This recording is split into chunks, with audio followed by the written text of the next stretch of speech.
Good morning, everyone. Welcome to the webinar. We're just going to give our attendees another minute or two to sign in, and then we'll get started with our panelists.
All right, welcome everyone. We'll get the webinar started.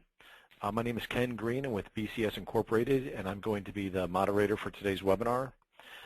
This webinar is a third in a series led by Sherry Black and Laura Stockstill from the New York, New Jersey, Connecticut, Pennsylvania Regional Catastrophic Planning Team.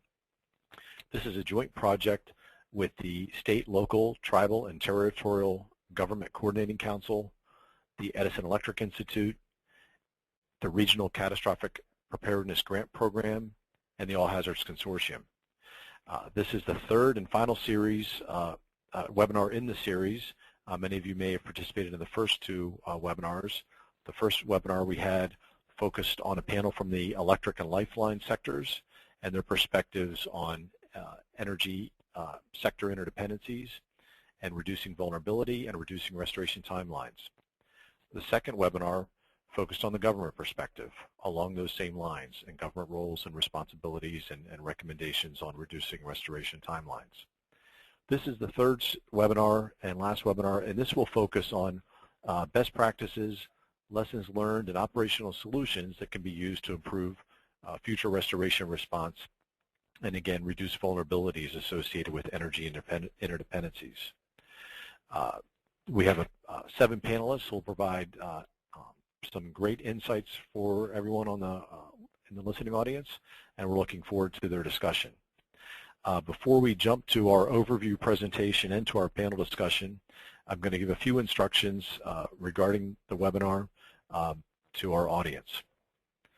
During today's webinar, only our panelists will have the ability to speak during the webinar.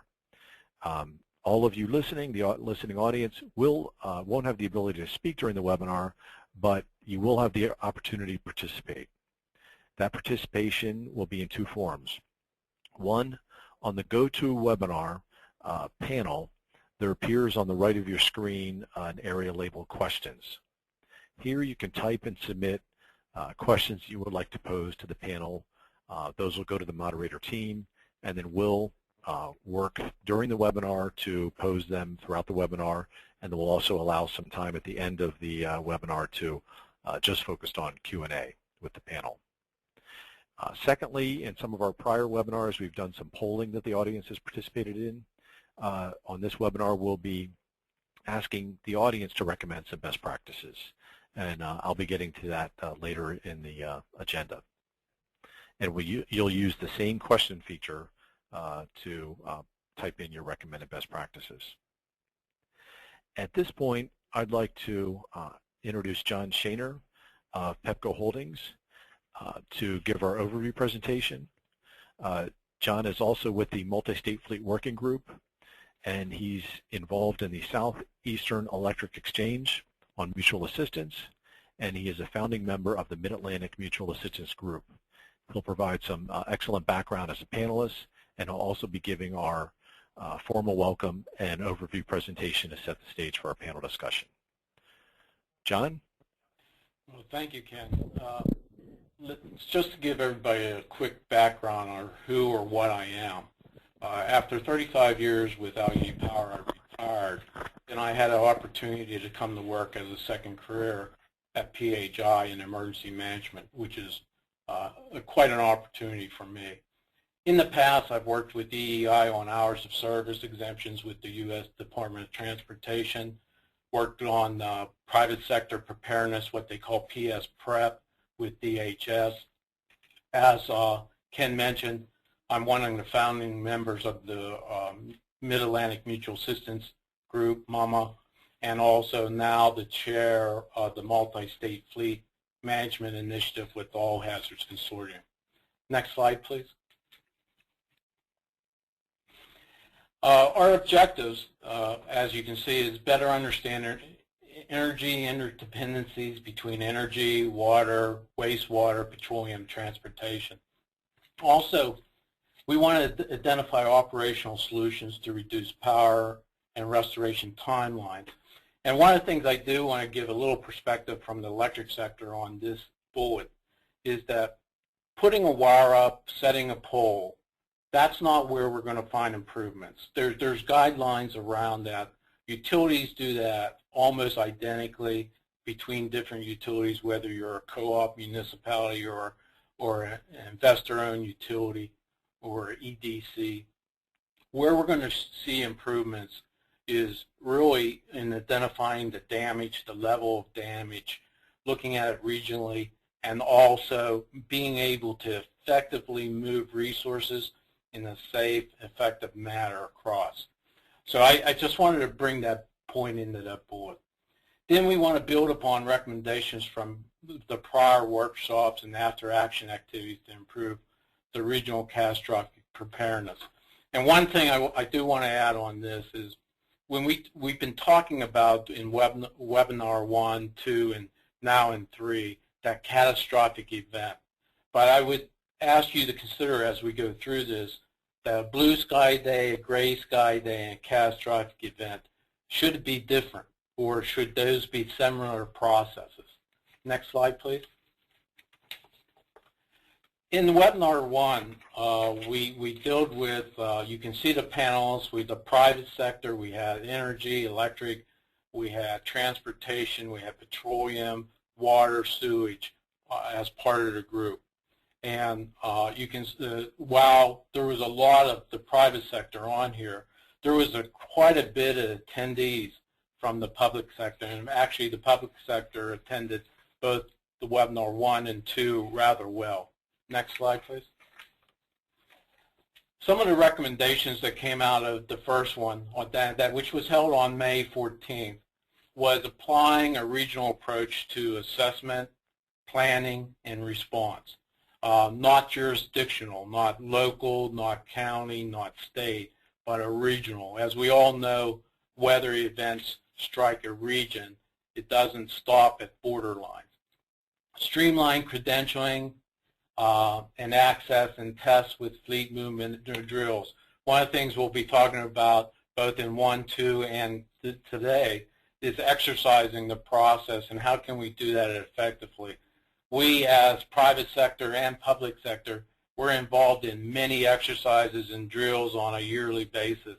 How can we coordinate that to get the most out of it and then develop those relationships? And the next one is strengthening public and private relationship and communications regarding electric sector processes and needs. Not just what we need, but what can we supply. So I would add a little bit to that. Then we want to improve regional and localized ETR to support planning. We need to understand ETRs. We need to know what impacts ETRs, that ETRs will be wrong in some cases, but how do we maintain that level of communications? How do we effectively recognize nearby resources to facilitate restoration? And then the pre-event interactions, the communications, establish contacts, drills, that communications continues into the event, and that communications that is established in their pre-event should follow up in the post-event. Next slide, please. We polled the audience during the first one, and you can see we weighed in on planning and preparedness should focus on going forward. So as you can see, the cross-section sector training and exercises was right there at the top of the list. And then establishing a centralized information site for like the person that represents the private sector in the EOC, those people. Also the private sector, where can we go to get the information for the public, from the public, declarations, for example.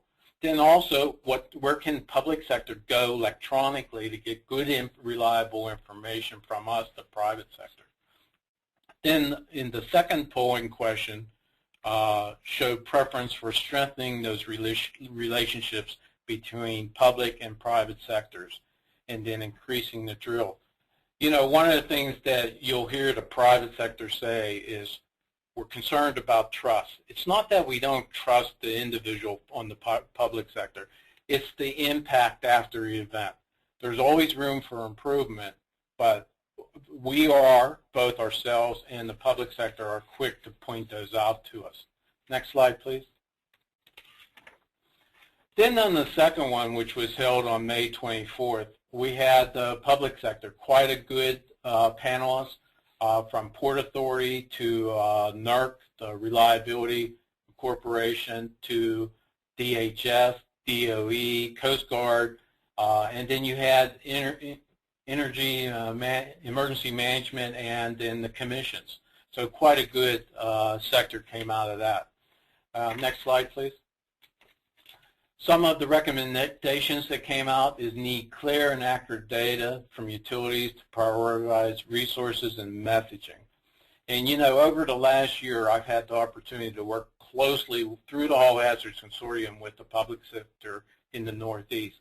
I've learned so much. You would think after 35 years, you would have a grasp of what people need. But you start to find out that the public sector, the operational perspective, is as important as us from the private sector, our operational, and a lot of commonality between the two. Pre-event interactions, you heard that before in the private sector. Reshape relationship matters, almost identical to the private webinar. And then those misconceptions, and you know, we from the private sector in some cases feel like the government is directing us. The government will tell you in the operational side that that's not their job. They're not the subject matter experts. It's our job to get the power back on.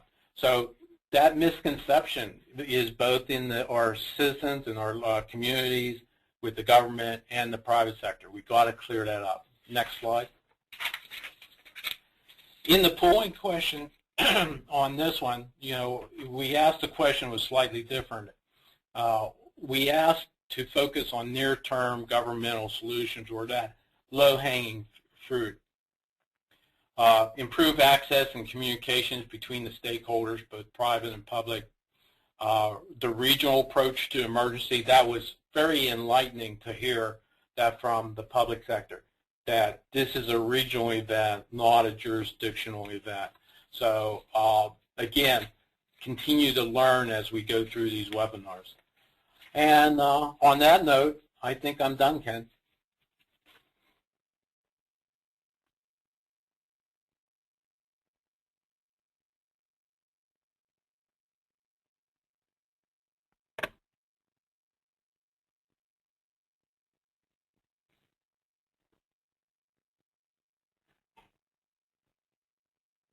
I hate to ask this, is anybody there? Thank you, John. This is Ken. Thank you for that presentation. We'll now get started on the panel portion of our webinar. And as we go through this, I'm going to be introducing each of the panelists.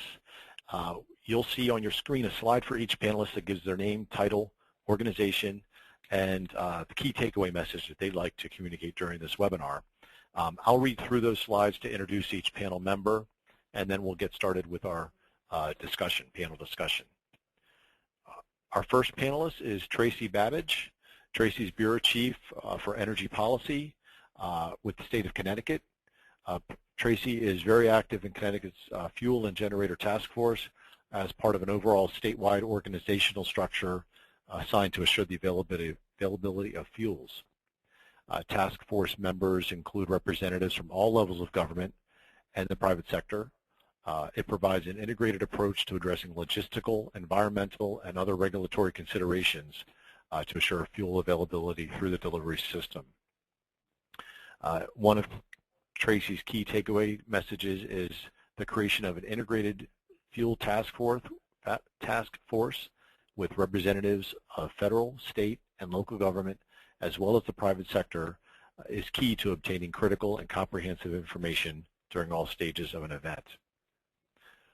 Our next panelist is Tim Butters. Tim is Deputy Administrator for the Department of Transportation, Pipeline and Hazardous Materials Safety Administration.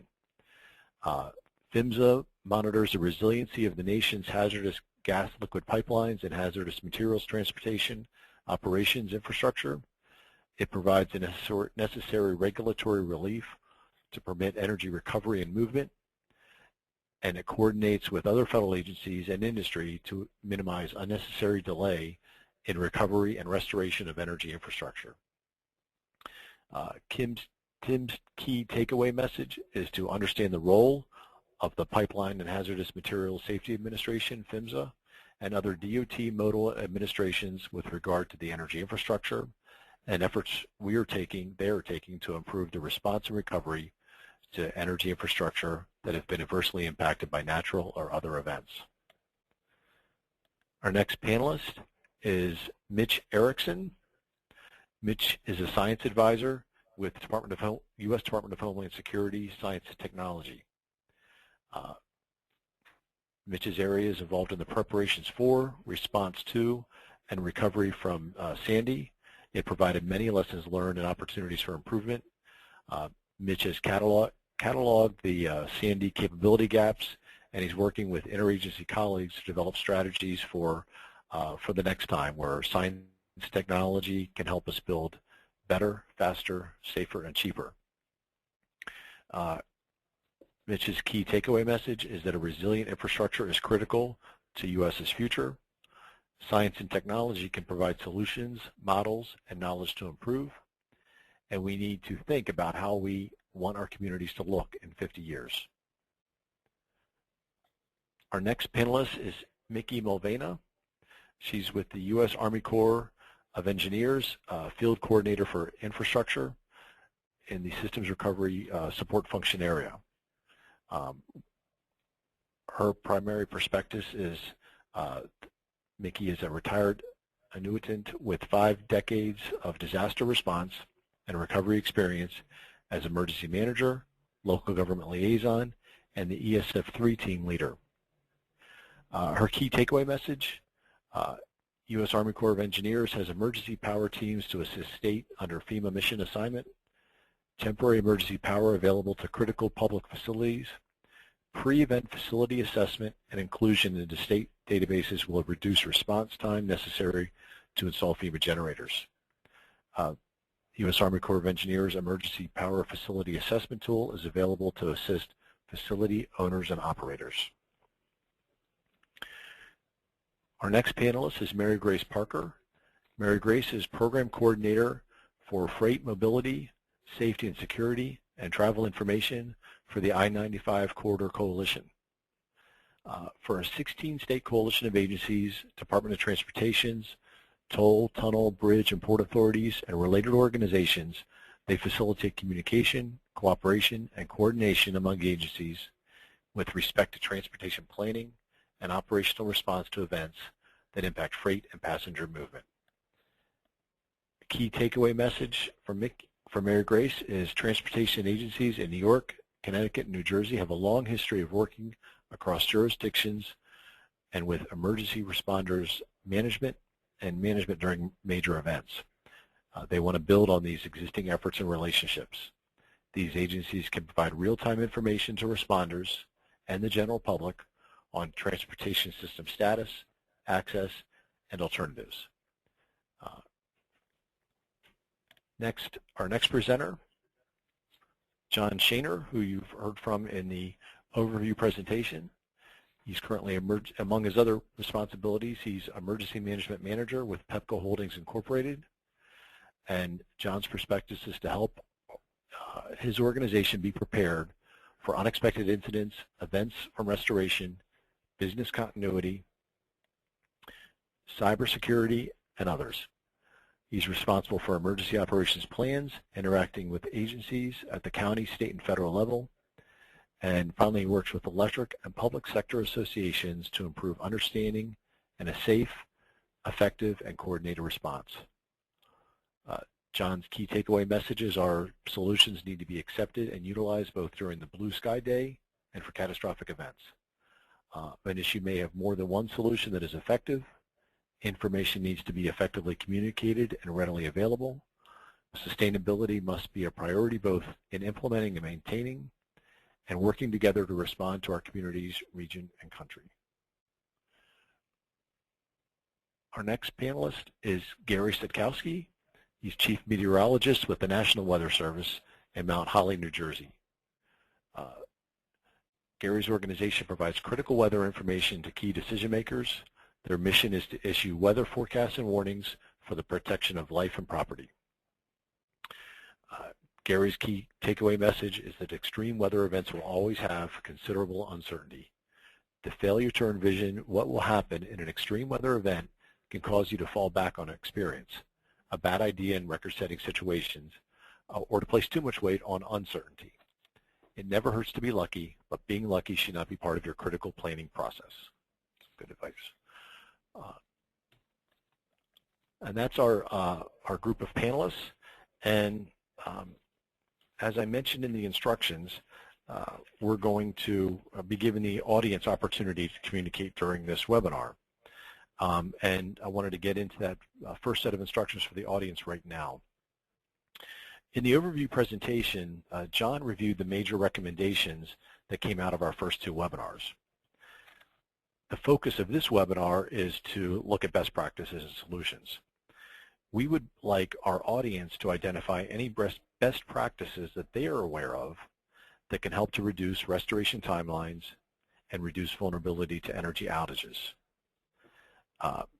So use your question feature in your on your screen, and we'd appreciate it if in less than approximately 15 words you could briefly identify a best practice that is currently being implemented or has been previously implemented that could help improve preparedness or recovery in the energy sector. Please submit your recommended best practices by in the next 15 minutes, so by 10:40. That'll give us time to compile them, and then later on during the webinar we'll post them on the screen so everyone can see them and our panelists can respond and address them. So if audience members want to go ahead and start identifying any best practices that they're aware of that would be relevant to this discussion, please do so using the question feature. Now let's go to our panel discussion. During the previous discussions, we've often heard of the need for regional approaches to risk assessments and the pre-event facility and vulnerability assessments, and taking a regional approach to all of those, as well as a regional approach to coordination in the response phase. Can any of our panelists point to best practices used in other regions of the U.S. or in other sectors of the economy besides energy that work well and should be evaluated for further use in the energy sector and or in the Mid-Atlantic and Northeast? And if our panelists want to respond, just please indicate your name and organization, and then we'll call on you, each of you one at a time, to provide your response. Who would like to go first?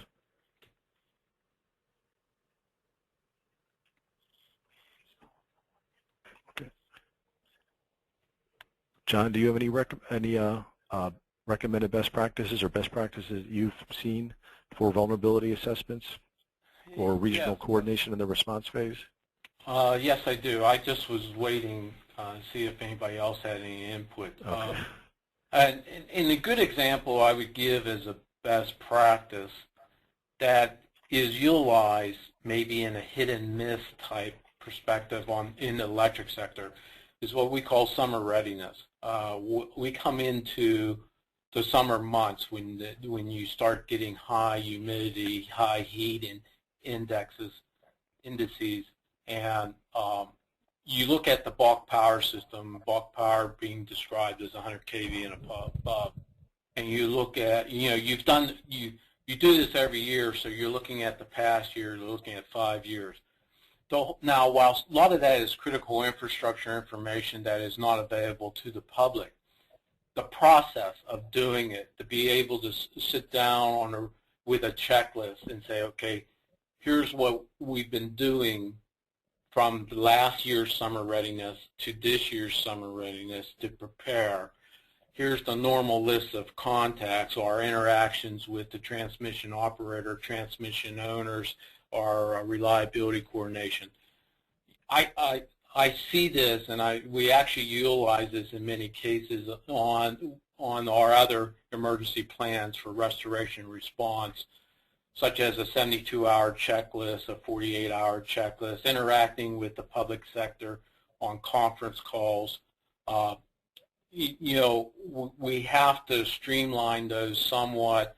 They get a little time-consuming, but I think to get that where all sectors, whether a private sector or a public sector, there's a common list of things that we need to know. There's a common list of things we need to have in place, contact information, where information resides. That, to me, would be a great assessment, risk assessment, reducing that by being prepared to the point you're not searching for where to get an answer or get help or supply help. Okay, thanks, John. Does anyone else have any best practices they'd like to share on regional approaches for risk assessment or coordination during the response phase, or as John mentioned, regional approaches for sharing contact information and centralizing that contact information in advance? This is Mitch Erickson from DHS Science and Technology. I just wanted to not quite exactly answer your question, but you asked about other regions and their best practices, and I want to chime in with a couple of best practices that are right here in our region. One is the All Hazards Consortium that John mentioned earlier, and the work that they've been doing during Sandy, identifying which gas stations were open using the satellite feeds for Hughes, and the assumption being that if somebody's charging $20, $50, $70, it's probably an indicator the station is open and they have gas. And the second, and there are other things with All Hazards Consortium, the fleet management that John mentioned, and there are similar regional groups across the country for Chicago, the Pacific Northwest, several others, and so this is a great model for regionalization. The second thing, funded by FEMA, are a series of regional catastrophic planning grants, of which one is hosting this particular webinar. And I just wanted to point out to the audience that may not be aware, there are actually 10 of these across the country. In my totally biased opinion, the one for New York, New Jersey, Pennsylvania, and Connecticut is the best, but that's just a biased opinion. But there are 9 others that are doing similar great work across the country, knitting their regions together. I'm going to stop right there. All right, thanks, Mitch. And just so everyone knows, we'll be also posting a list of useful resources at the end of the webinar. We'll be sending it out afterwards, and we'll try to include some of the inputs from some of the panelists that over the last 3 webinars, such as some of the items Mitch mentioned. John, did you want to add something? Yeah, and Mitch, you did a great job of reminding me of a few things. You know, you mentioned All Hazards Consortium, and again, over the last year and a half association with them and the public sector, it's a great opportunity, and it's probably one of the most impressive over my career of attempting to coordinate multiple efforts to put them in line in preparedness for the event. And the sleeve movement is a good example. What Mitch mentioned on gas stations that were out of power, in power, food, water, etc. Again, All Hazards Consortium had a lot to do with that. So I just wanted to mention that another area that we're having difficulties with, and the expectations are pretty high here, is damage prediction. You know, damage prediction generally is from past experience, and while there are different agencies or different companies or different universities that have some sort of damage prediction tool, there is an area of unreliability with them, and we're doing our best to come up with that. So we're looking for a best practice in predicting damage in the pre-event mode to help in the assessment. And John, when you say damage, you mean damage to the electric infrastructure? Yes, that's my focus, but I'm sure that could be spun off into other sectors. Okay, good. Any other panelists have comments on best practices that they've seen or are aware of taking regional approaches to vulnerability assessments or response? Ken, this is Mary Grace Parker. Can you hear me okay? Yes, Mary Grace, go ahead. Again, you know, I'll be very transportation focused throughout this, but I think there's been a long history, certainly in this part of the country. Our coalition has worked with, you know, the DOTs and other agencies along this region, including law enforcement agencies, for transportation incident management response for, you know, over 20 years now.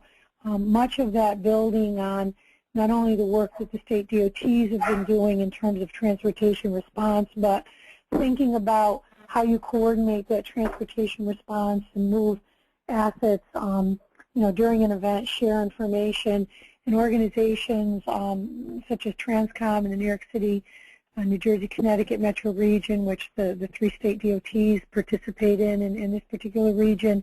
An organization called MATOC, which is the Metropolitan Area Transportation Operations Coordination, which is in the D.C., Maryland, Virginia metro region, again, coming out of 9/11, that particular organization. But how they've worked on doing this sort of face-to-face interaction, the highway operations groups that we sponsor along our corridor, this sort of pre-planning, knowing how you're going to respond, what kind of protocols you're going to use in terms of message sets, but also who are you communicating to, where are you putting your information out, what are you extracting from your transportation agencies in terms of what's happening with the system, which are critical issues to the energy industry when you're planning response, because you've got to move things in and move things out. So I think there's some good work in the transportation sector that's been going on for, you know, probably 20-plus years, including some of these regions right here,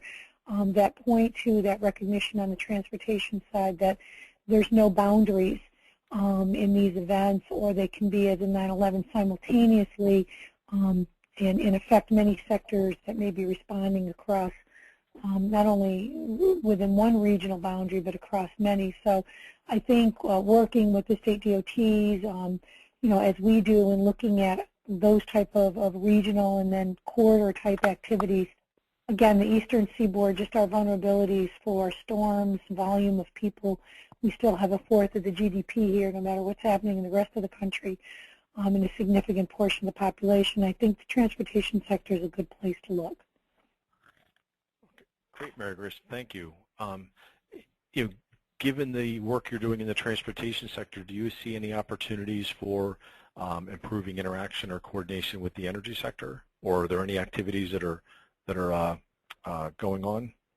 I think there's definitely activities. I think one of the things that's happening nationally is, as part of the MAP 21 U.S. DOT the National Transportation Congressional Authorization, there's a requirement for agencies to be, looking at, a lot of their system performance. And as a result of that, one of the things that is happening is each state has to create a freight advisory committee as part of the National Transportation Program.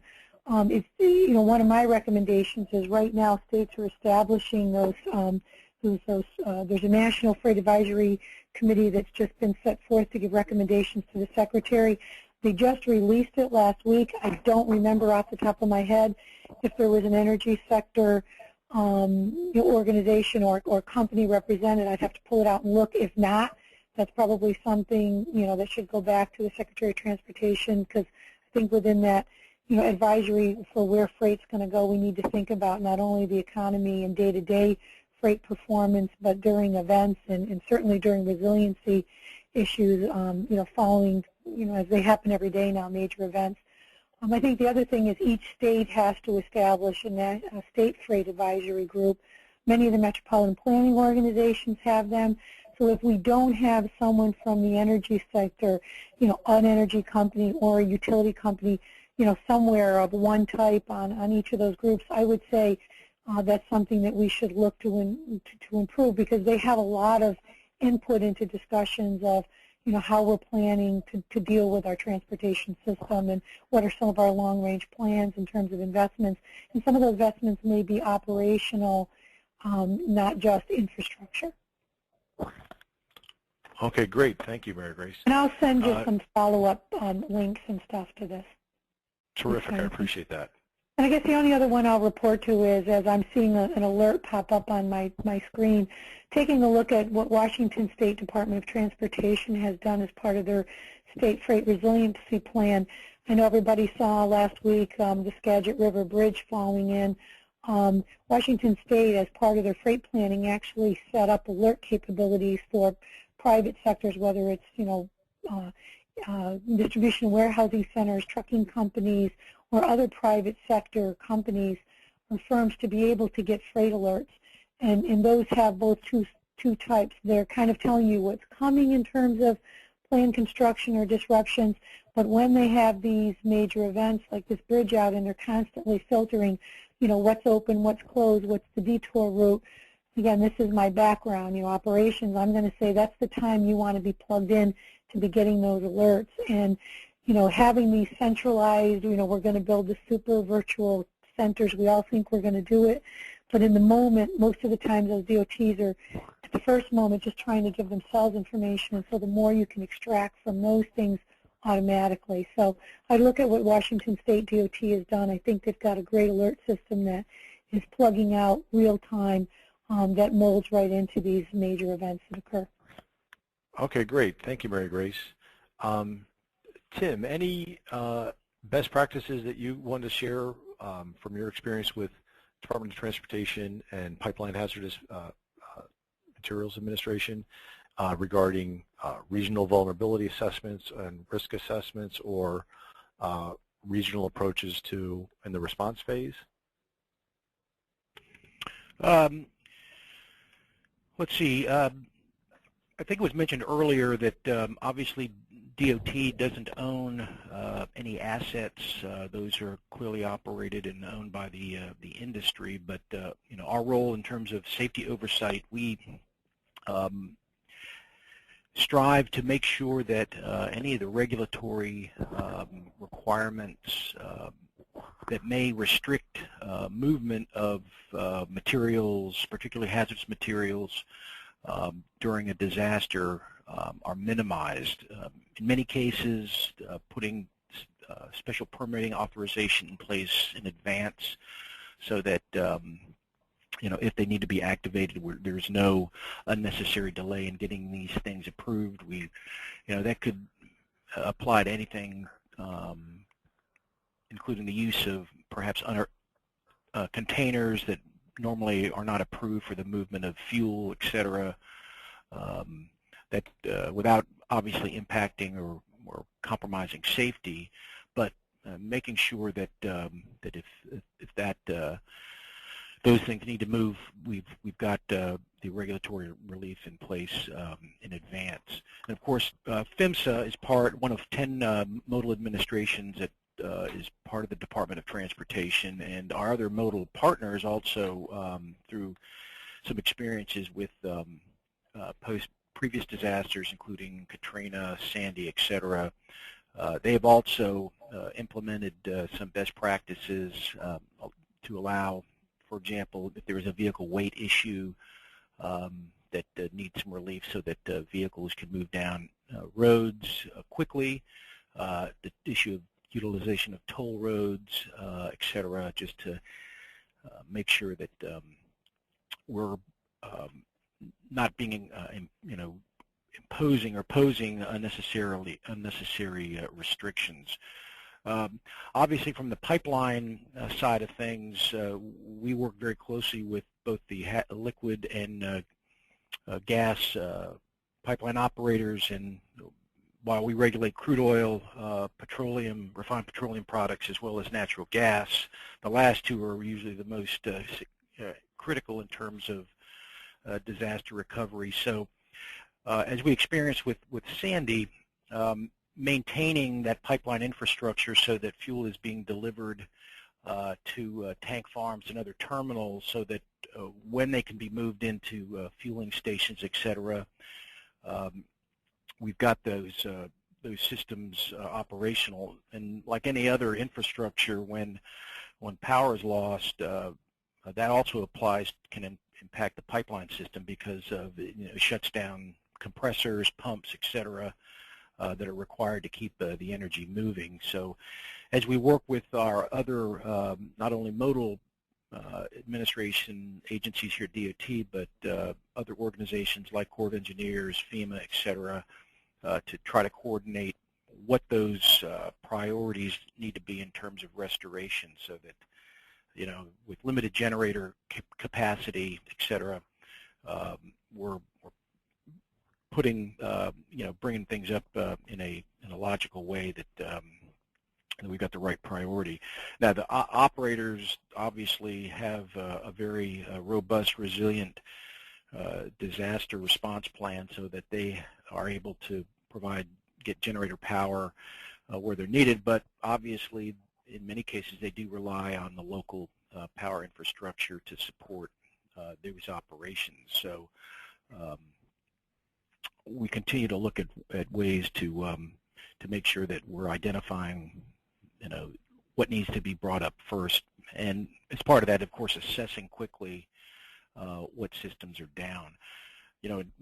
In the post-Katrina event, one of the things we experienced was with the shutdown of the refineries down in the Gulf Coast, the supply of refined petroleum through the pipeline system along the East Coast became rather critical. In fact, at one point there were only several days left of fuel in terminals because, the fact that the refineries were shut down, there was no supply coming up the East Coast. So looking at ways to where we can have a backup plan in the event of refinery shutdown, that we can redirect bulk movement of fuel through rail or what other available modes to help ensure that we've got those game plans in place if we need to activate them. Now, one other thing I wanted to mention, we were talking about regional best practices on the response side. My background is primarily emergency response from the fire services, and one of the things that that sector has learned over the many years, primarily from the wildfire world, is the need to ensure that you've got effective incident management systems in place. So over the last few years, a number of incident management teams, IMTs, have been stood up that can come in and help sustain these sort of long-term disaster operations. You know, the first wave of managing these things can have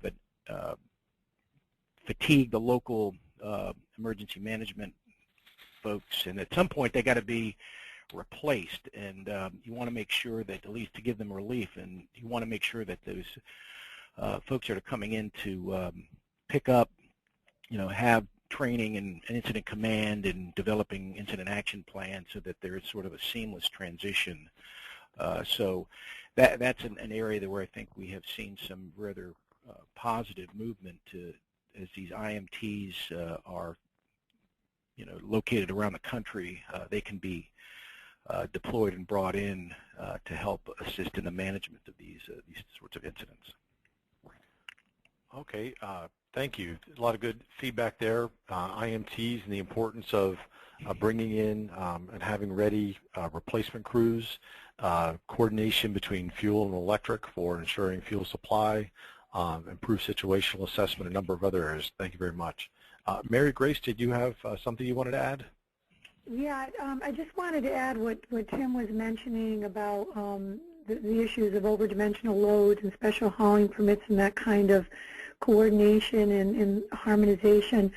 Just by quick background, we worked with a bunch of our states in the Northeast region and just issued a very short, very quick after-action report post-Hurricane Sandy, looking at the issue of special hauling overdimensional permits during Sandy and that response. And the interesting lesson that came out of that, first off, the new transportation authorization was just in place that did provide some changes and some additional support for issuance of special permits during an emergency.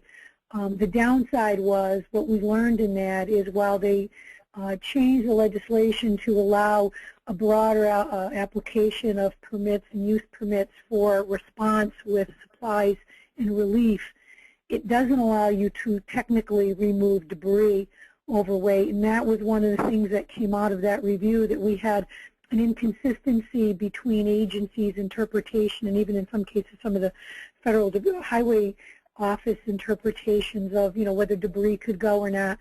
Clearly out of that report, and I won't get into truck size and weight issues, but we certainly have sent that to Federal Highway in looking at several issues. One, you know, is there a way to look at debris removal, recognizing, and again, I think people in the energy sector, particularly utility companies, know you have to get stuff out of the way often in order to begin your not only your recovery, but sometimes just your initial response restoration to do what you need to do.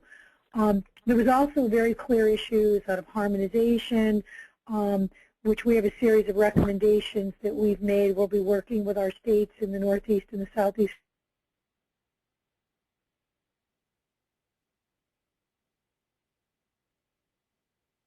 regions to try to come up with there's some limitations with truck size and weight that I'm sure Tim's aware of that gets it complicated, but at least for the response purposes. And then the other piece of that is AASHTO, which is the Association of State Highway Transportation Officials, those 50 DOT secretariats, actually through their Standing Committee on Highway, has been working on looking at harmonization, but particularly in terms of this emergency response, actually is maintaining a list of who those 24-hour contacts are at the state agencies. So again, we've seen coming out of these events, and particularly Sandy, that, you know, while we can't solve all the harmonization, that everybody has the same size and weight, we know there's work to do in that area. And I can tell you, as recently as our board meeting last week, there's activities in this quarter, and I know through AASHTO and other parts of the country, that are really drilling down into what Tim talked about in terms of this emergency response requiring, you know, often extreme size loads coming in or coming out of these direct locations where the disasters occur. So that is, again, going on and something that could be built on, but is recognized. And I think first and foremost among the players are the energy sector, because we know from Sandy that just getting equipment in to restore some of the energy capabilities ran headlong into some issues with debris removal and other things. Okay, thanks, Mary Grace. Gary, National Weather Service, any comments you want to make in terms of ability or best practices in sharing information on projected weather impacts and opportunities for improvement there? Well, I guess what I would say is, obviously the Weather Service is providing information to, all of its, partners and decision makers. Traditionally, that tends to be more on the governmental side of things, emergency management at the state, county, and local level.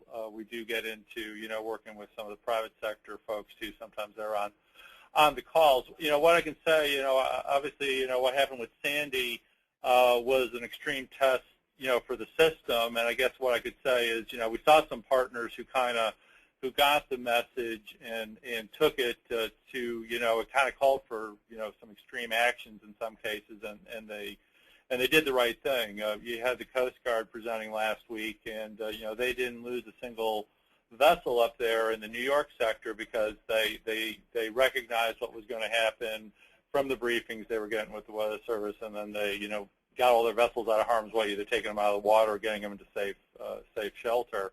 Again, I saw in the media, like, New York City Transit did something. I thought that they got the message, I guess, I would say, in the sense that they were actually down in their tunnels prior to Sandy and pulling out critical electric infrastructure equipment that they didn't want, to get affected by saltwater contamination. And they pulled it out, and then, once they got the tubes dewatered, they could put that equipment back in and get going fairly quickly. So, there was some, I think, some innovative use of, the weather information and sort of the ability to envision, what was going to become an extreme event. On the flip side, again, I may be guilty here of throwing some people under the bus, but I just want to counsel people that I have seen some extreme and unfortunately inaccurate, information, particularly coming out of the New York City area regarding the magnitude of the storm surge, that occurred there. And most recently, there was a 6-month after Sandy after action report from New York City, which misquoted the storm surge number, and that misquote was tied to damage that Con Ed had experienced with some of their substations. So I may be guilty of tooting our horn a little bit here, but the forecast in terms of storm surge was very accurate with Sandy. But we realized, just as I was talking about, some partners understood it.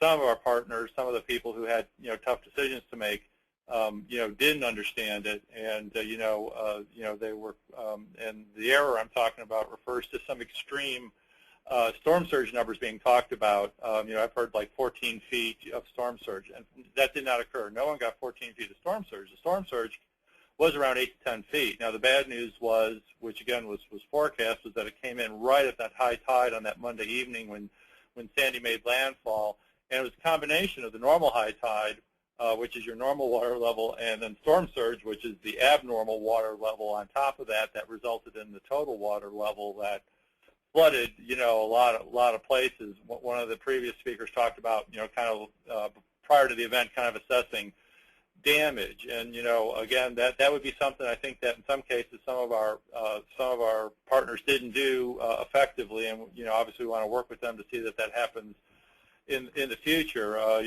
We encourage people to do a reasonable worst case scenario, which is when we're forecasting considerable storm surge, gravitate toward the higher numbers that are being mentioned in the forecast, and then assume it's going to come in right at high tide.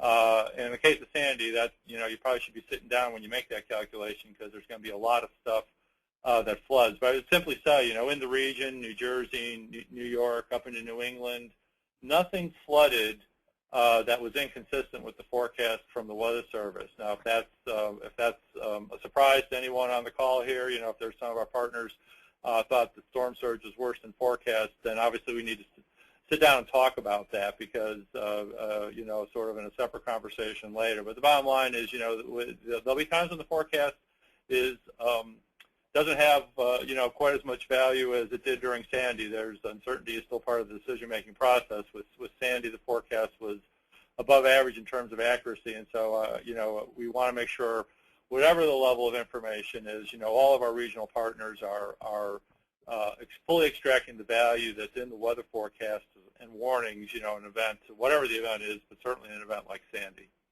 All right, thanks, Gary. Mickey Mulvena, do you have any comments you wanted to make? Yes, I wanted to address the Urban Area Security Initiative funded facility assessments that have been going on probably for about 5 or 6 years. They have been exercises that have been coordinated with the regional folks in City of New York, State of New York, portions of Connecticut, Northeastern Pennsylvania, and Northern and Southern New Jersey. The Corps of Engineers has partnered with FEMA and the local emergency management community and the Office of Homeland Security in some cases, say in New Jersey, to enhance their database of critical facilities for emergency power. So that's been ongoing for several years. The 249th Engineer Battalion Prime Power has been doing those assessments and entering the data into the ENGLink database, which is Corps of Engineers database, but also entry into the local government's database as well for their critical facilities. This has also been done outside of the UASC funding, where the Corps of Engineers has had an opportunity to do assessments in other areas. In 2010, they were done in the state of Delaware. In 2011, most of the New England states were able to take advantage of exercises and which provided the assessment for the emergency power data for those critical facilities identified by the state and local governments. The tool that is now in place, Corps of Engineers and FEMA adopted tool, emergency power facility assessment tool, is a means of having that assessment done without bringing in the 249th Engineer Battalion. As you know, there's basically a waiting list by the state and local governments to have the 249th come out. Instead of waiting, we prefer that the critical facility owners and operators would take advantage of using the EPFAT tool in assessing their power needs and making sure that those that information is then made part of the local database. So this initiative that started with the urban area security event has actually morphed into a means for taking the facilities taking these assessments on their own and preventing actually reducing the response time that's needed when there is an event and FEMA provides a generator and the Corps of Engineers teams then installs. So this is all basically a regional event, but the databases are kept obviously at the state and local level. That's all I have. Okay, that's great. Just one quick note, the best practices, we're compiling the audience inputs on those, and we'll be able to present those shortly for panelist feedback. Mickey, your comments really were a great segue in terms of the next question on situational assessment and information sharing. Better communication and information sharing have identified, as John mentioned, as a top priority in the previous webinars. It takes many forms, including better situational assessments at the local level, more effective use of weather projections, as Gary was saying, and many other types of information and situational assessment. And it can get to the resource availability that Mickey was bringing up. In Sandy, there was resources coming in from Canada. There were a number of resources coming in from another area. So it cuts across many lines, better information sharing and better communication. I wanted to ask our panelists, what opportunities do they see, or what advanced technologies should we be focusing on for either improved situational assessment at the micro level, or better communication or better information sharing? Does anyone want to comment on that? This is Tracy Babbage. This is Gary with the Weather Service. Oh, why don't we have Tracy go first, and then we'll follow up with Gary. All right. Okay. So I can talk a little bit about Connecticut's perspective, which is not in a high-tech information technology sense, but really on the improved communications and really integrating sort of all the right people across the spectrum into a task force that's part of a larger organization that's communicating sort of across disciplinary lines to make sure the information sharing is happening.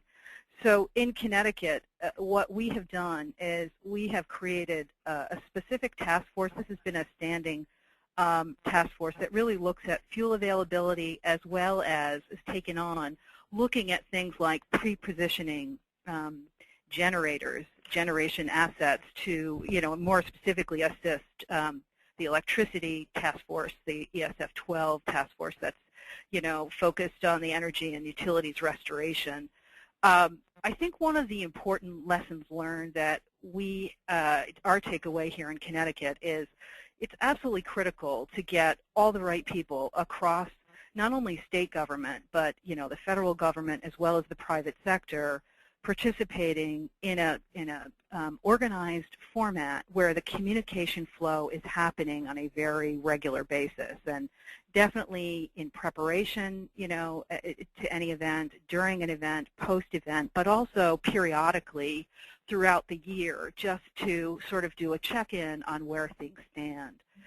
And in Connecticut, what we've done is we've integrated staff and fairly high-level staff across key state agencies, including our Department of Motor Vehicles, our Department of Transportation, our Department of Consumer Protection, administrative services that would handle any procurement, the National Guard, FEMA, DOE. And then the other important thing that we did is bring on some private sector folks that would provide critical information to really improve the information that was flowing into our task force to make sure, we were really apprised of, any changes or updates that were happening that would really impact our fueling infrastructure. This is, obviously beyond state, boundaries, because we, really needed to be looking at sort of what was happening even outside the region to understand how fuel supply constraints might be impacting us in state. So, having folks from the trucking industry and from the petroleum industry and those that represent assets in terms of fuel storage, as well as our heating oil dealers, all part of the ongoing communications really helped us have, I think, a very good ongoing understanding. And, I mentioned at the outset, some of what we were doing was low-tech because, what we did early on was, to make sure we were establishing face-to-face communication so everyone knew each other and relationships were, very well established and people knew who each other were. And then, sort of on an ongoing, regular basis, through via conference calls, to provide regular updates, situational updates that would then feed into this larger organizational structure and other task force that, all were reporting up through our, emergency management folks. So, our takeaway from this is, to establish something that's comprehensive like that, it really enabled us to sort of look all across the disciplines and identify constraints. So if it came to things like, waivers for, that, impacted folks at our Department of Motor Vehicles, whether it was hours of service, commercial vehicles, those types of things, or, weight requirements, or on the environmental side where, a big issue really becomes, in terms of fuel availability and potential constraints, are environmental requirements that, prescribe a certain, fuel specification or fuel quality specifications that, in some situations, that particular fuel may not be available. And so there's a need to look at those requirements, and in many cases we've needed to waive those requirements. But, to have all of those folks together. And then I think one of the things that evolved, over several years is for us also to really look at the critical importance of including generation as part of this. So, to be able to pre-position, for example, generation assets to whether it's a retail gas station or, for critical infrastructure for telecommunications support, that type of information would come into our task force, and we would be working to ensure that we were supporting these other efforts. So I think, it provides one example. I think we always feel like there's more that can be done to improve upon what we're doing, but I think sort of the structure we've set up, we have found extremely helpful, in terms of ensuring we're well organized, doing the necessary planning on a regular basis, post-incident, after post-Sandy, really sort of evaluating what are the things that we could be doing better. And I think, one of the outgrowths of our, Sandy experience was really providing sort of critical fueling support to our neighbors in New York and New Jersey when, the Port of New York and New Jersey was so hard hit. So I think it's, an interesting model that we found, and I think, at the for sort of basic level, just to make sure that the communications are really happening and the information sharing is really happening, sort of our takeaway. That's great. Thanks, Tracy. Sounds like that model is working well and might be something worth looking at from other organizations. Let me ask you a question. Did Connecticut do an energy assurance plan? Yes. And if so, was that useful in managing the complications that arose with liquid fuels distribution during Sandy and afterwards? Yes, it was. One thing to note in Connecticut, we have just gone through a fairly major reorganization. So our state energy office actually merged. We merged 3 separate agencies.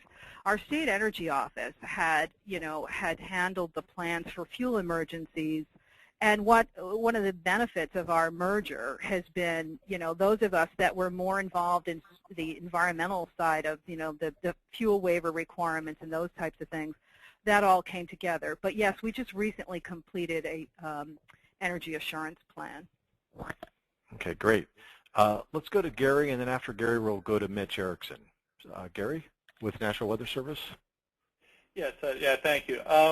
What I just wanted to make folks aware of, first of all, National Weather Service, we're here, 24 hours a day, 365 days a year. So, and our information is always available on the website. But for high-impact events, and certainly, obviously Sandy was an extremely high-impact event, we put out special information. We call it briefing packages, and it's about a 10 to 15 slide presentation, created in PowerPoint that we'll ship out to our partners, key partners, and we'll also make that. We'll send out notice via social media, and it's available for download on our website. I just want to make sure folks are aware of that. I suspect a good many on the call may already be aware of that, but the offices, our office here in Mount Holly, the one up on Long Island that covers New York City, are putting this information out. It's very impact-based. In other words, we're talking about how high the winds will get, how high the water will get in terms of storm surge, coastal flooding,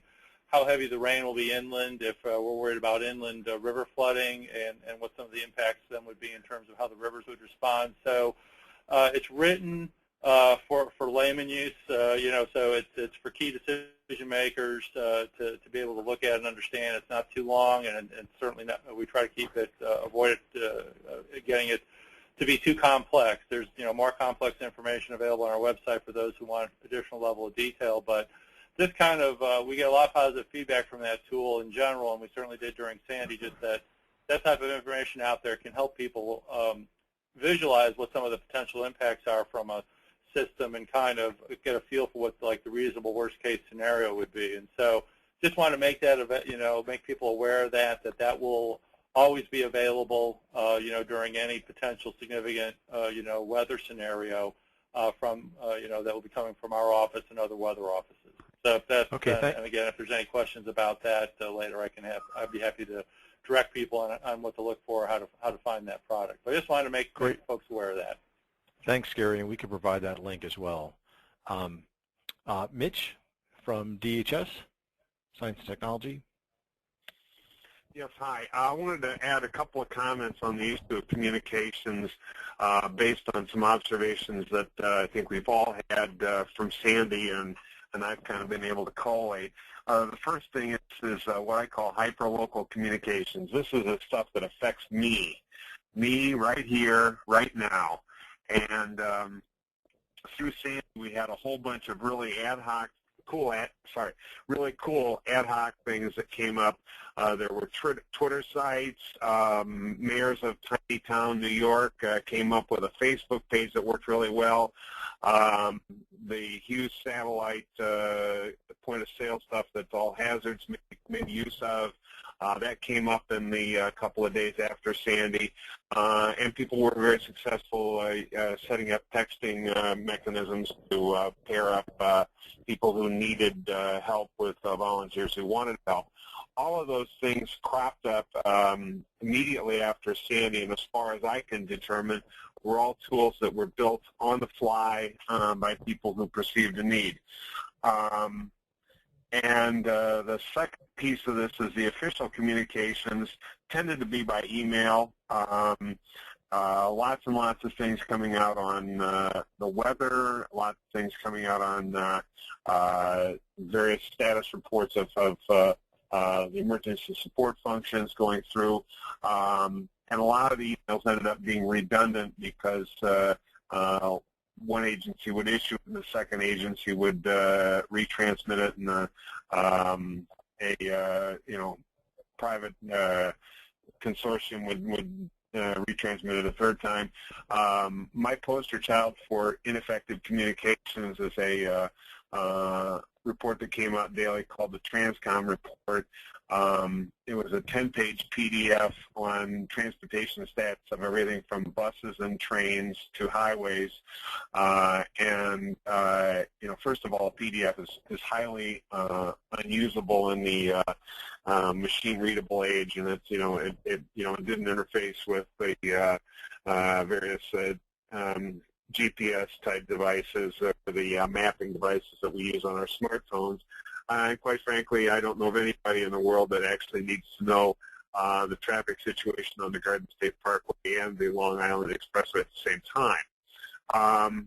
All of which leads me to a recommendation that I've been preaching, which is we need to assess the best practices with these hyperlocal communications, these ability to get the information that people need right here and right now, and get those into some sort of a toolkit that can be adapted quickly for the next disaster, so people don't, ad hoc, try and figure out what's the best thing to use, so that the mayor of Tiny Town, Idaho, doesn't have to come up with a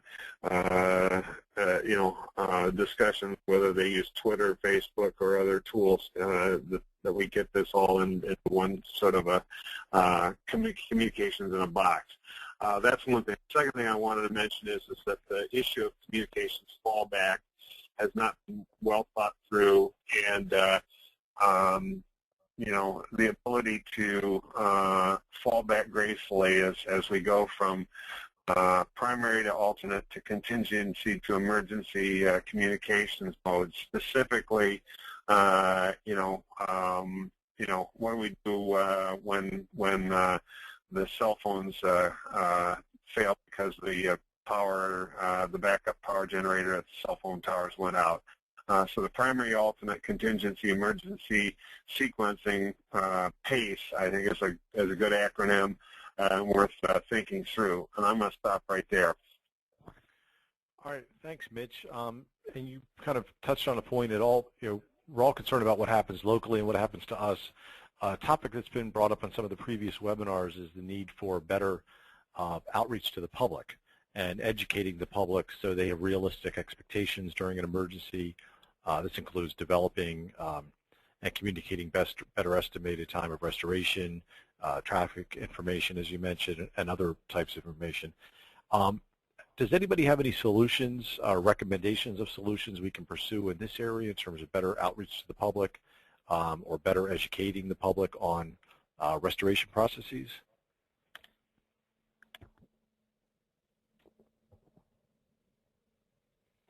Or is anybody implementing any activities or looking at any organizations or industries looking into implementing better activities in that area? This is Tracy Babbage. I can comment on it. It's relatively straightforward. I think what we learned here in Connecticut is to make sure the communications are happening on a regular basis. So, between our governor, communicating directly, or our utility, executives communicating directly. And then, the other important point was, to not overstate restoration times or not be overly optimistic, to be honest and, prudent about, the times that are put out there, rather than, providing an estimate that then turns out to be, unachievable. And, the consequences of that were far worse. Right. John, did you have any? John Shaner? Yeah, during Sandy and previous events, and I'm not going to just talk specifically about PHI, but we've done a lot of proactive communications. Doing it through apps, doing it through texting, through proactive phone calls out to the customers, preparing our customers. Do not understand restoration in the sense of how long it takes to get assessment done during a catastrophic event. During a normal event, the line crew goes out there. If you have smart meters will tell you where power is out, but not where the trouble is or what the trouble is. A smart grid will isolate the trouble and shrink it down to a smaller geographic area, but it still does not tell you what the trouble is and exactly where the trouble is. So physically, somebody has to go out there. During a catastrophic event, there's going to be a window of time that it's unsafe to physically go out there. When you start getting winds, the sustained winds of 60, 70 miles per hour, it's not the wind, it's the debris that's blowing around. First of all, bucket trucks come down when you hit 40 miles per hour. In some cases, 35, depending on the type. We don't understand that, and I tell you the truth, I don't expect customers to understand that. And Tracy from Connecticut brings up a good point. We have to quit trying to say, hey, we're going to get this restoration done in 5 days.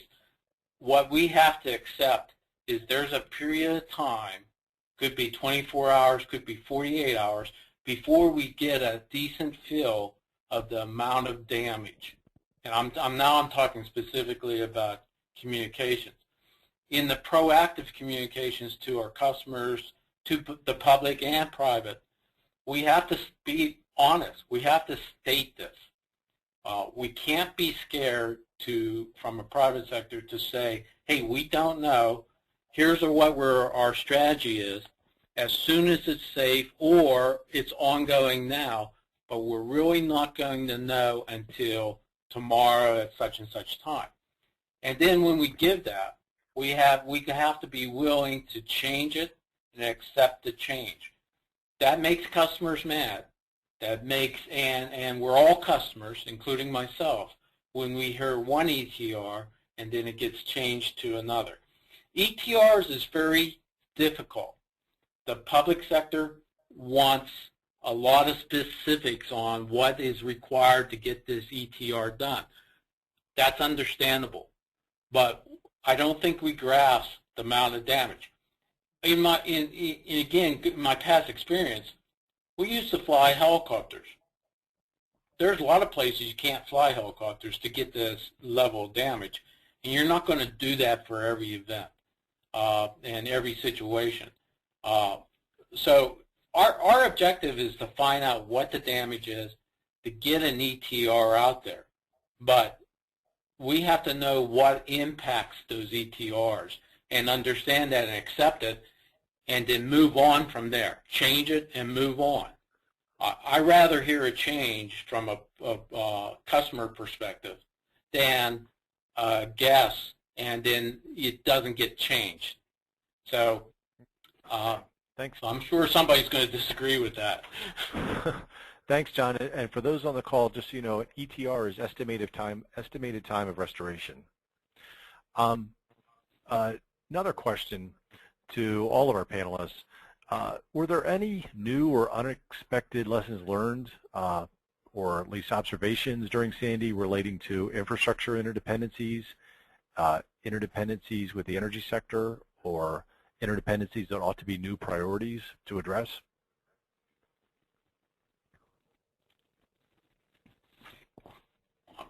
Hey, can I touch on this? John. Sure.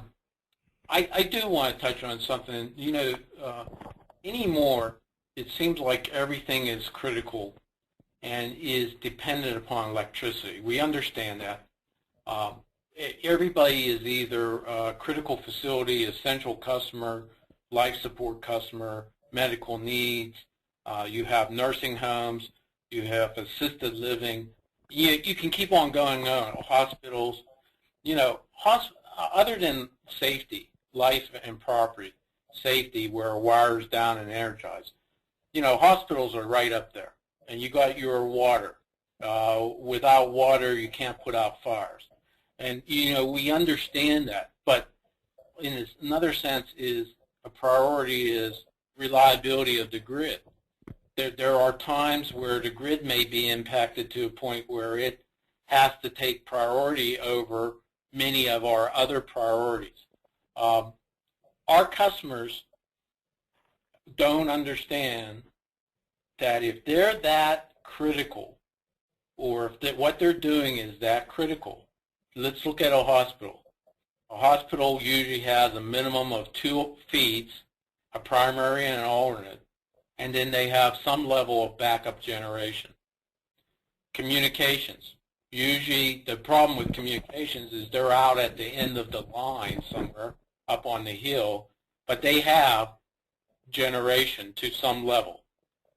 In many cases, water does, but not in all cases.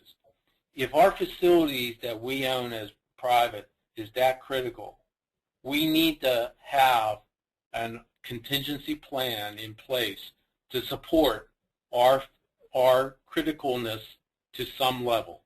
And I'm going to stop there and let somebody else talk. Okay, thanks, John. Anyone else have any interdependencies that they observed, any lessons learned that they observed on critical infrastructure interdependencies during Sandy? This is Mitch Erickson again. One of the cool interdependencies that happened, or one of the coordination among the sectors, happened in the ROC. That's the Regional Operations Information Center, the New Jersey Fusion Center, and they had established during Irene a private sector desk that was for Irene was just kind of a trial balloon on seeing how the private sector desk would work in the context of the ROC. By Sandy, it was up and running pretty darn well, and the communications between the various sectors, the various critical infrastructure sectors, the various official state and federal agencies, coordinated with the particular security advisors out of DHS, worked really well, and it was a testament. And I might also add there's another desk at the ROC, which is where the Board of Public Utilities sits, and a similar thing happens in New York with their the public, I'm sorry, I can't say the Utilities Commission in New York. Anyway, the communications of getting everybody on the same page through that funnel of the State Fusion Center is, I think, a best practice that you know, California is sort of held out as the you know, the primary example, but A lot of states are still not there yet with respect to facilitating communications between the government and the private sector, and among the various sectors, among the various utility, critical infrastructure sector. So I think it's a good example of something that happened in Sandy that is an ongoing developing process as we realize that we need to talk to each other better, and this is a tool that we've used successfully in Sandy. Okay, great, Mitch. Thank you. Ken. Okay. Did someone have something to say there? Yeah, Ken, this is Mary Grace. Hi. Although I didn't have direct involvement, just picking up on what Mitch said, I think New York State's Emergency Management Office and their State Emergency Management Comprehensive Plan is an excellent model to look at. I know in another iteration of my life, I was Traffic Management Director for the New York State Thruway Authority, and they've probably been well organized, certainly pre-9/11. They had an outstanding plan working with the utility companies and across all broad agencies for what was essentially the year 2000 plan that we all kind of, look back and say it was a non-event. But I would venture, and I think a lot of people that were involved in that planning would tell you that on 9/11, when we couldn't communicate to the Port Authority and other places, it was literally that plan that came out of the drawer that really addressed a lot of the response to 9/11, not only transportation-wise but otherwise, but there was significant utility involvement, and as far as I still understand today, they maintain that. And I think, again, I'll say, as Mitch said, that people tend to look at California, but I think right here there's some really great examples just within these two states. Okay, that's a great example. Thanks, Mary Grace. Now I want to switch back to at the beginning of the webinar, we asked a question and asked some of our audience participants if they wanted to submit any best practices they're aware of. We've compiled those. We weren't able to catch all of them but on the slide, but we have compiled some.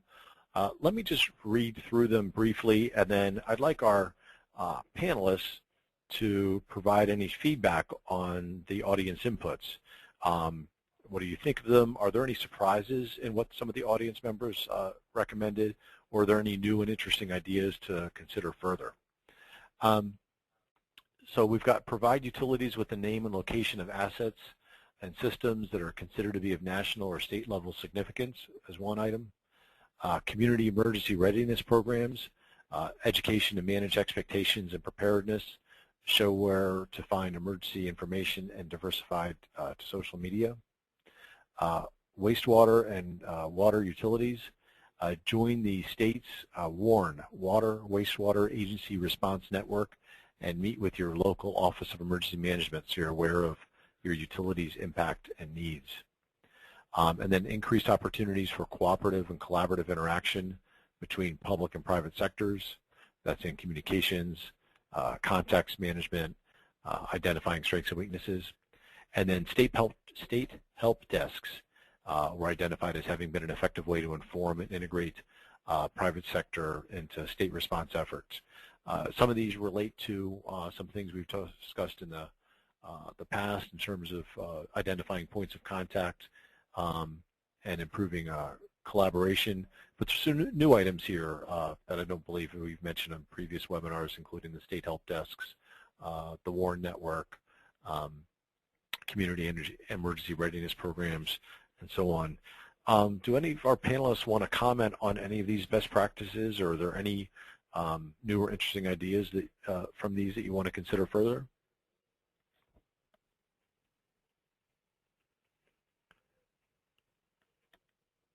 Anyone want to make a comment? Tim Butters here from DOT. I would just add that exercising these response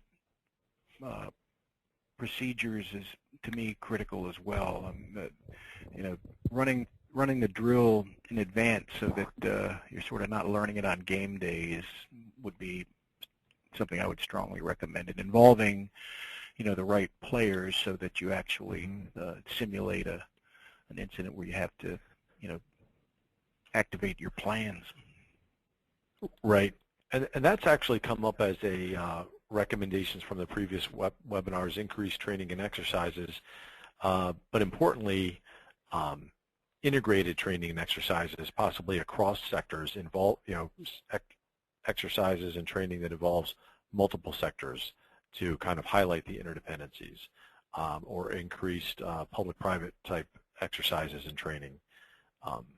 So that's a very good point. Any other comments on that, John? Yeah, these are excellent.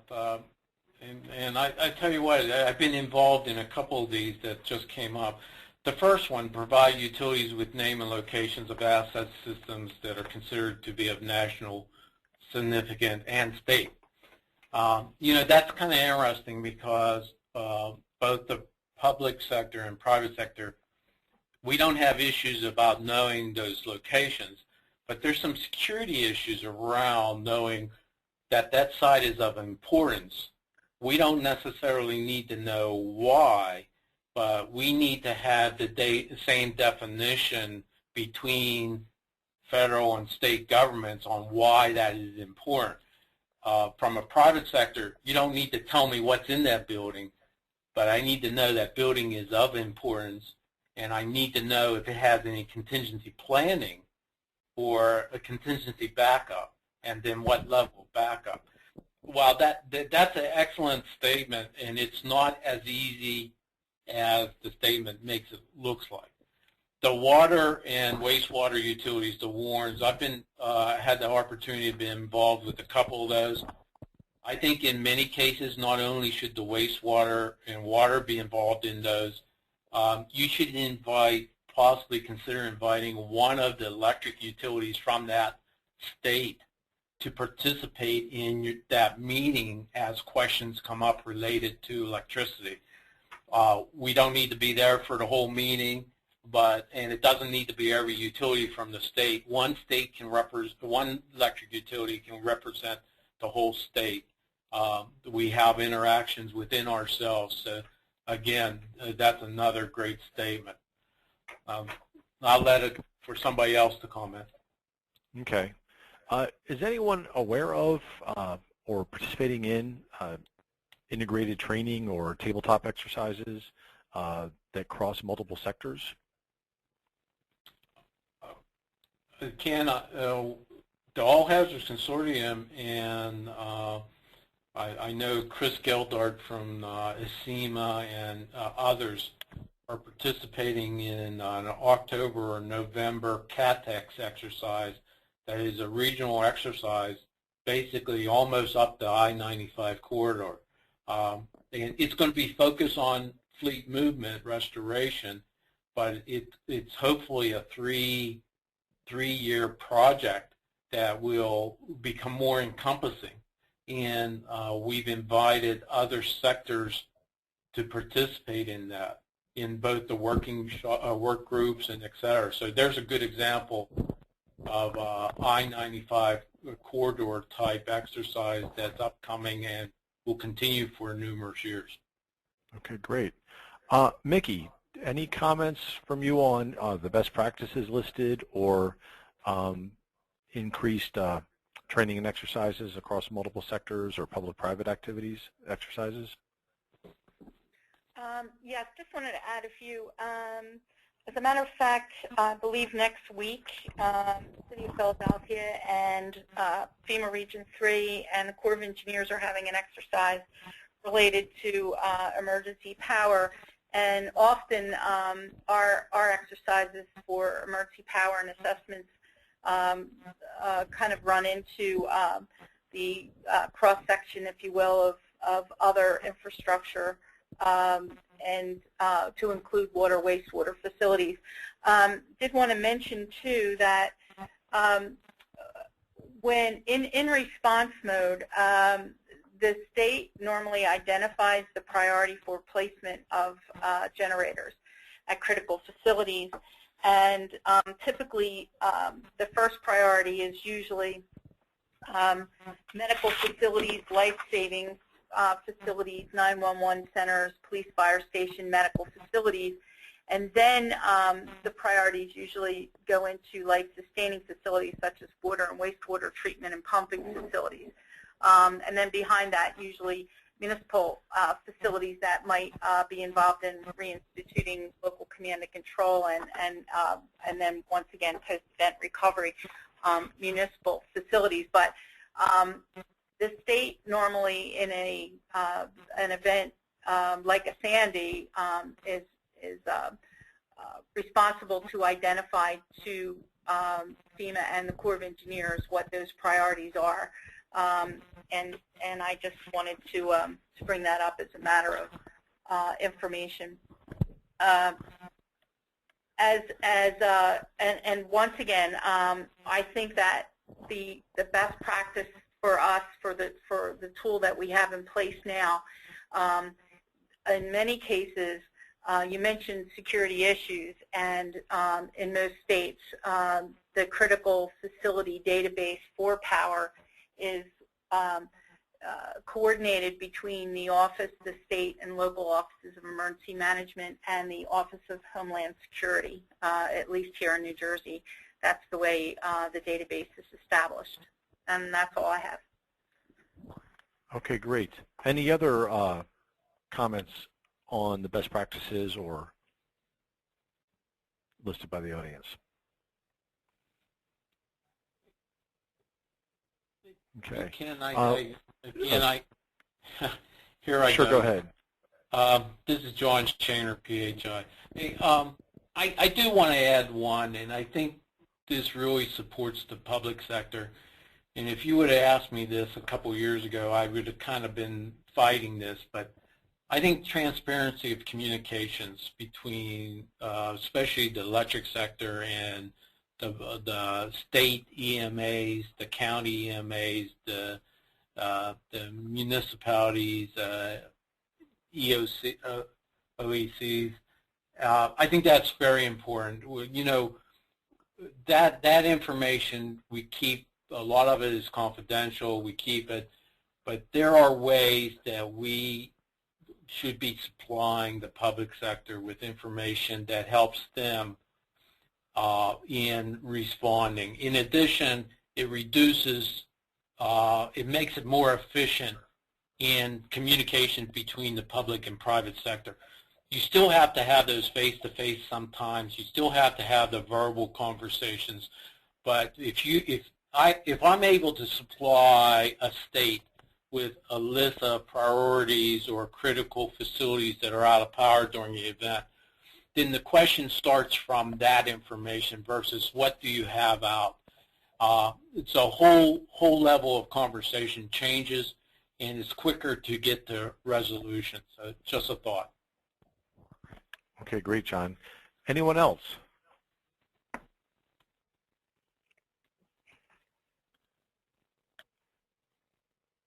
Okay. I'd like to jump on to our next and last question before we go to audience Q&A. But I'd like to get the panelists' input on what sectors are critical enough to be in the EOC during a major event. Is it situation dependent, or are there certain sectors that ought to be there during each event? So kind of what are the who needs to be at the EOC during a major event? What sectors? Tracy, do you want to jump in first? Sure. I think we just in Connecticut, some of it depends on kind of how we have this organization, our organization structured, and the task force. I mean, our utilities have a desk there, so they're there. But other sectors are participating and are there usually as part of some other task force. I went into detail about our fuels task force and our generator task force. Telecom folks are there as well. I believe they also have a desk. So I think there are some key sectors that are there all the time, and others are there and participating as part of our overall organizational structure here in Connecticut. Okay, great. Tim, any thoughts on that question? In terms of who needs to be in the EOC? Right.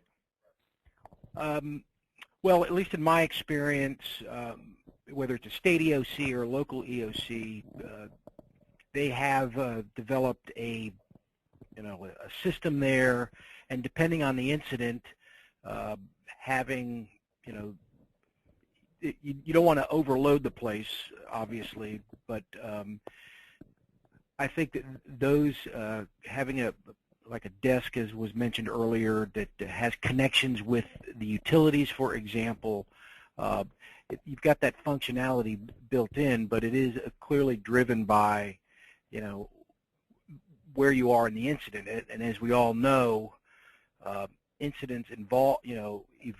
What you're doing, what your incident objectives are within that first operational period, whether it's 12 hours or whatever, they're going to change. It's going to change over time, as you move from initial response to recovery and restoration. And so, I think the players that need to be part of that EOC will change as well, which again underscores the importance of really running through those exercises so that you really know and have those folks identified at various points in the incident, and developing an effective IAP, incident action plan, that identifies what are those incident objectives for that particular operational period and who those key players that need to be part of that plan or part of that IAP for that operational period.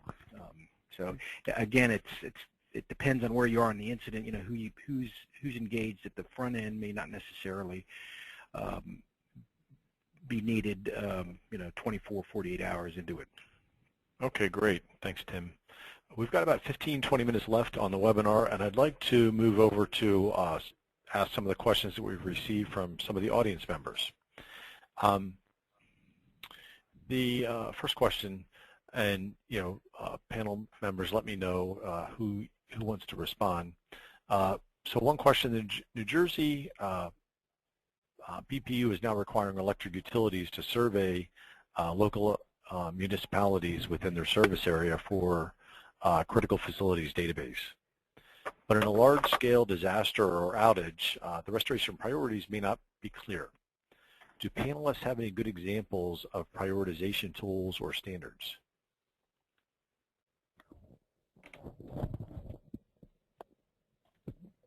Hey, Ken, John Shanner. Sure. In our emergency operation plan, which the states have, we have a whole section on priorities, and the priorities, work their way down. You have to understand that priorities have to be somewhat flexible, but it explains those. I understand that maybe not everybody in the community understands the priorities, but the operational perspective, fire, police, the county EMAs, the municipality, and states, we should be on the same page, and it concerns me that we may not be. And I'm not blaming anybody, but that's probably something we should pursue and find out where the gap is, because like I described, you have your system, you have your life, and you actually have your life and property at the top. You have your system, and then you have your substations, your three-phase, your open line, single-phase, and then embedded in there are hospitals, which are off three-phase, and then you can go on, water, and et cetera. Those are embedded in the priority list. So I guess I'm a little confused on why we're not there yet. Okay. Any other examples, or anyone have examples of prioritization tools or standards? Yeah, this is Mitch Erickson. Just to go to two extremes. One is at the national level. The Department of Homeland Security has a very robust functionality in critical infrastructure protection. This is the 18 sectors. Sherry Black, who's on this call and spoke at the prior sessions of this series, is the head of the one of the major sector coordinating groups for state, local, tribal, territorial. Very robust, and at the more local level, they have 100 protective security advisors assigned across the country. There are 2 of them assigned to New Jersey, 5, I believe, assigned to the state of New York, 1 to Connecticut. And these protective security advisors address the list of about 3,000 nationally significant critical infrastructure facilities. The list is far too long to go into here, but it encompasses things like the George Washington Bridge, the financial buildings in downtown New York, cable crossings where the transatlantic communications cables come up to the come on land, a whole bunch of other things. At the national level, that gives us about 3,000 facilities to put on the high priority list, and those people work very closely with the fusion centers, with the EOCs. 2 federal officials in the state of New Jersey work with Sherry Black's office on an almost daily basis. So that's a very cool story of an example. But that doesn't get to all of the things we need to worry about. At the other extreme, it's my understanding, and maybe John can shed a little more light on it, there's an increased movement for the utilities to have people assigned and aware of things at the local level, meeting with the mayor of Tiny Town, New York, meeting with the and having briefings with the communities, to everybody what the citizens what's going on, but also to understand what are the local priorities and have those fed back into the utilities. So the communications mechanisms are there. And at least on my understanding, John, if I'm saying anything wrong about the local stuff, jump in and talk about it. It goes both ways. I mean, the utilities have a responsibility to identify priority items and so forth, but the priority facilities need to step up and have a conversation with the utilities on a day like today when the sky is blue, and not wait till all hell breaks loose and then call up and start screaming at the utilities.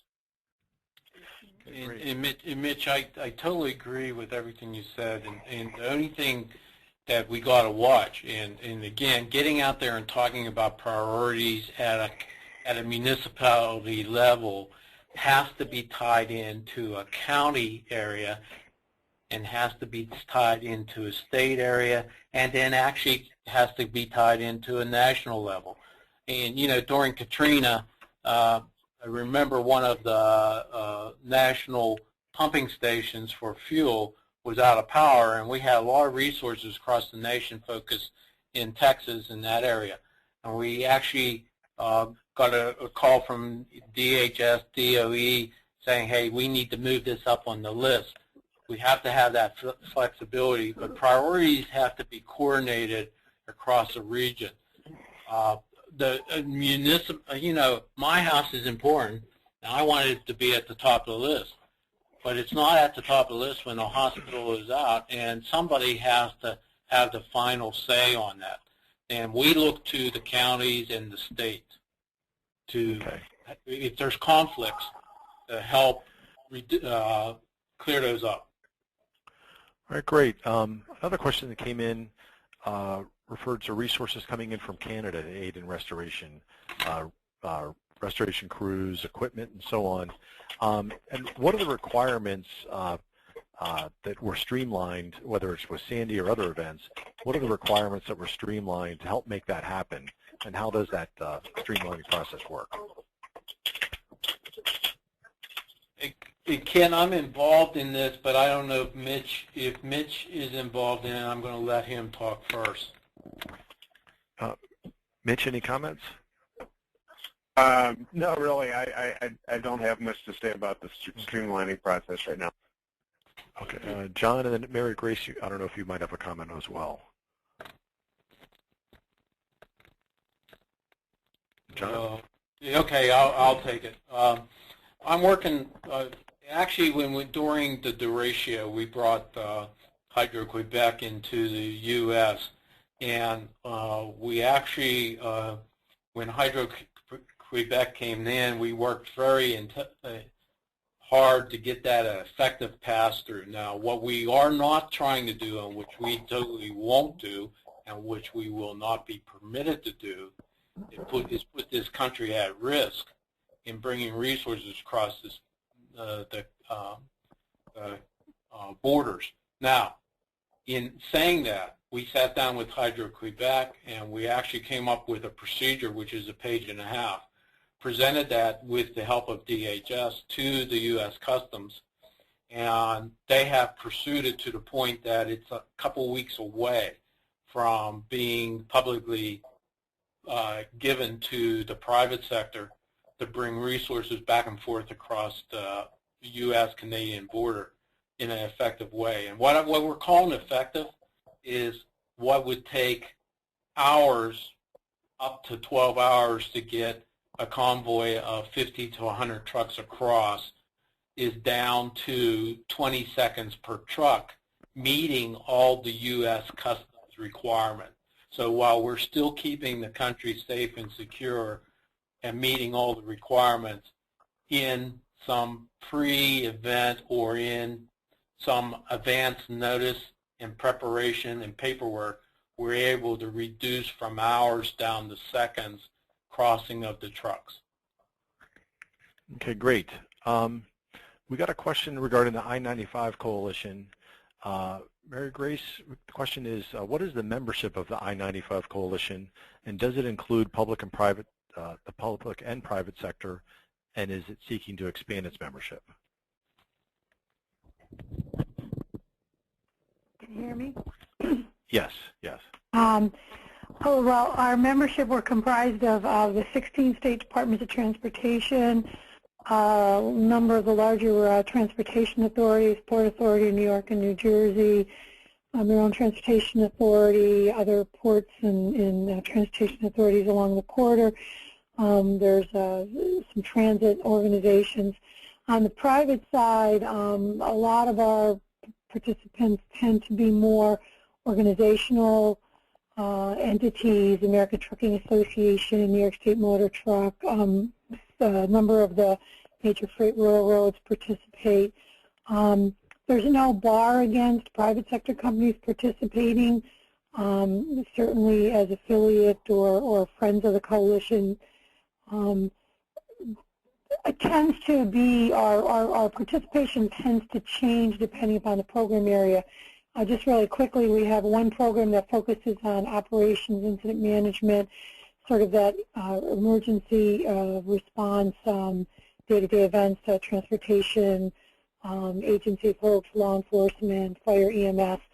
On the sort of passenger and good movement side that I deal with, that's where we have a larger committee organization that brings in a lot more private sector entities that are interested in sort of good movement, fleet mobility, and to the extent that it involves transportation safety. So, you know, I would say in terms of expanding our membership, we're always happy to have participation.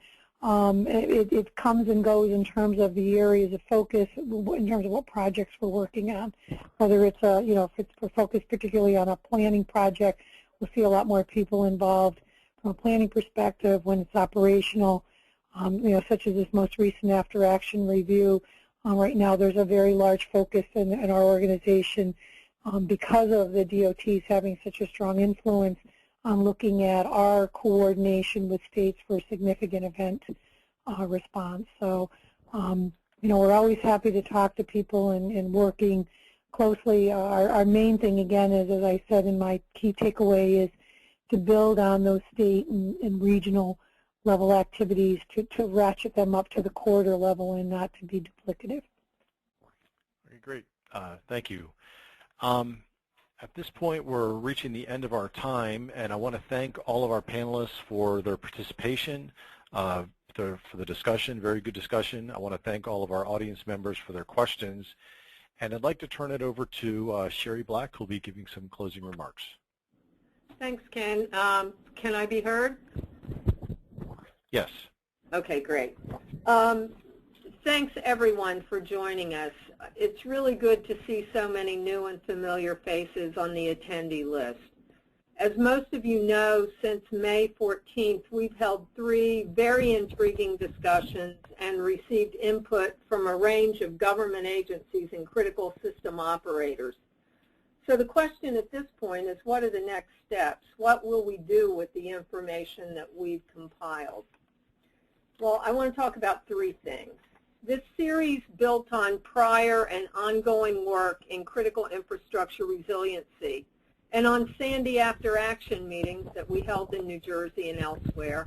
And we'll be feeding the findings of these webinars back to some of those initiatives and the co-sponsor organizations. And that includes the Regional Catastrophic Planning Team in New York, New Jersey, and Pike County, Connecticut and Pike County, Pennsylvania, the All Hazards Consortium, the National Capital Region, RCPGP, the State and Local Tribal Territorial Government Coordinating Council, and Edison Electric.